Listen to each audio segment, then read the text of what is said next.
শীতের সকাল, আপনি ঘুমাচ্ছেন, আপনার বাবা ঘুমাইতে পারতেছে না।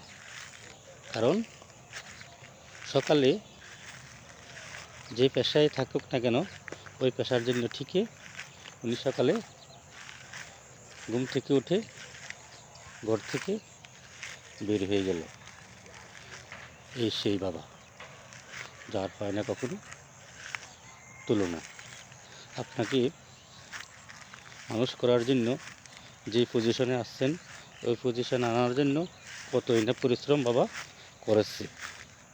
কিন্তু আজ আপনি বড় হয়ে গেছেন, ভালো চাকরি করতেছেন, ভালো টাকা বেতন পাচ্ছেন,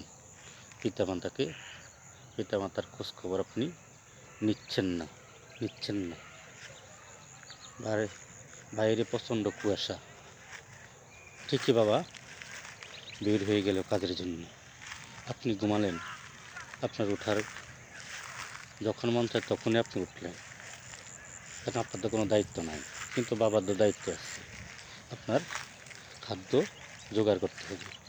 বিশেষ করে সকালবেলা দেখা যায় যারা অটো চালায়, রিক্সা চালায়, শ্রমিক, দিনমজুর, ঠিকই ওরা বের হয়ে গেল।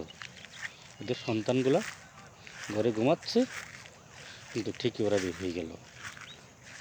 বাবা নামক বটগাছটা যখন পৃথিবী থেকে চলে যাবে, তখনই বুঝবেন বাবা কী ছিল, কেমন ছিল, কী উপকার তোমার করছে, কী প্রয়োজনে তোমার লাগছে। আজ বাবার খোঁজ আপনি নিতেছেন না, বাবার খোঁজ আপনি নিতেছেন না। বাবার একটা দীর্ঘ নিঃশ্বাস আপনার জন্য ধ্বংস অনিবার্য। বাবাকে ভুলে গেছেন। যখন আপনি ছোট ছিলেন, যখন আপনার মুখের ভাষায় ছিল কান্না, তখন ঠিকই তো বাবা আপনাকে আপনার বর্তমান পজিশনে আনার জন্য কতই না পরিশ্রম করলো। আজ আপনি খোঁজ নেন না। আপনি যে পেশায় থাকুক না কেন, কিন্তু বিভিন্ন জনে বিভিন্ন পেশায় থাকুক, বাবা মার খোঁজখবর নেবেন।